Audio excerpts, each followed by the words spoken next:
श्रद्धालुओं, जय श्री कृष्ण, जय श्री राम, जय श्री राधे राधे, जय श्री महाकाल।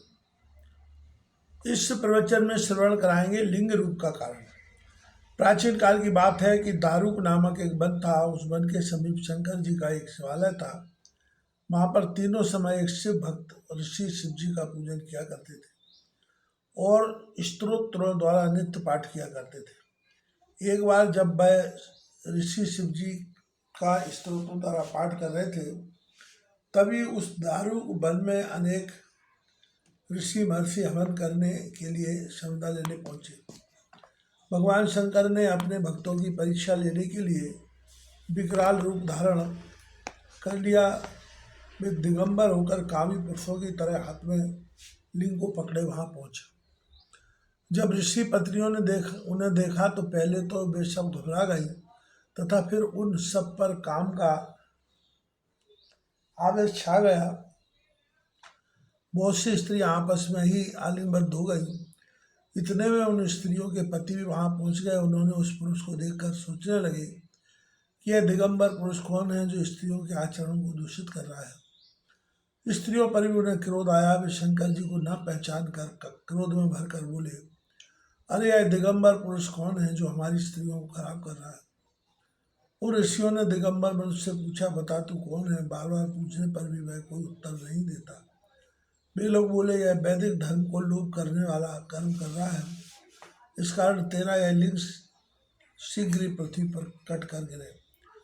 ऋषियों का इतना कहना था कि शंकर जी का लिंग पृथ्वी पर गिर पड़ा। वह लिंग का प्रज्वलित अग्नि के समान पृथ्वी पर इधर उधर घूमता हुआ जीवों को दुखी करने लगा। इस पर सभी ऋषि मुनि घबरा गए और ब्रह्मा जी के पास जाकर सब वृत्तांत बताया।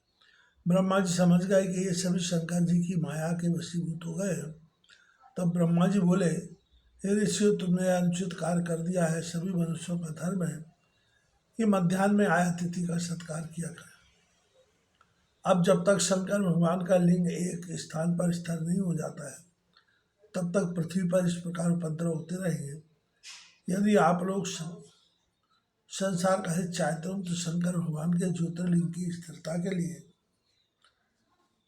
जगदम्बा पार्वती का चिंतन करें, उनकी आराधना तथा स्तुति करें। तुम्हारी स्तुति से पार्वती ही योनि रूप होकर लिंग में स्थिर हो जाए। तब पार्वती जी के प्रसन्न होने पर अष्टबल की रचना कर शास्त्रों के आज्ञानुसार उस पर एक घड़ा स्थापित करें, उसमें दूर्वा डालें और तथा पवित्र तीर्थ के जल से उसे हमेशा शिव का ध्यान करके विधि सहित उसका पूजन करें।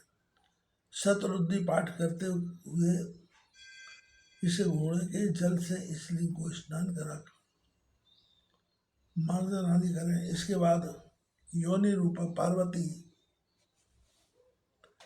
को बाण रूप से स्थापित कर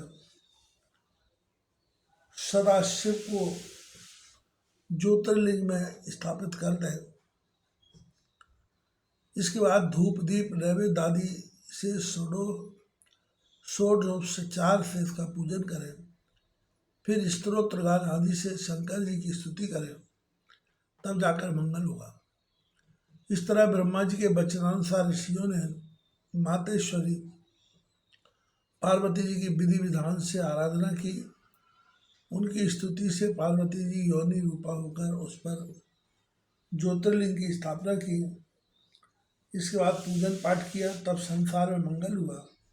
वही ज्योतिर्लिंग संसार में हाटकेश्वर नाम से प्रसिद्ध हुआ। उसकी आराधना से सभी लौकिक तथा पारलौकिक सुखों की प्राप्ति होती है।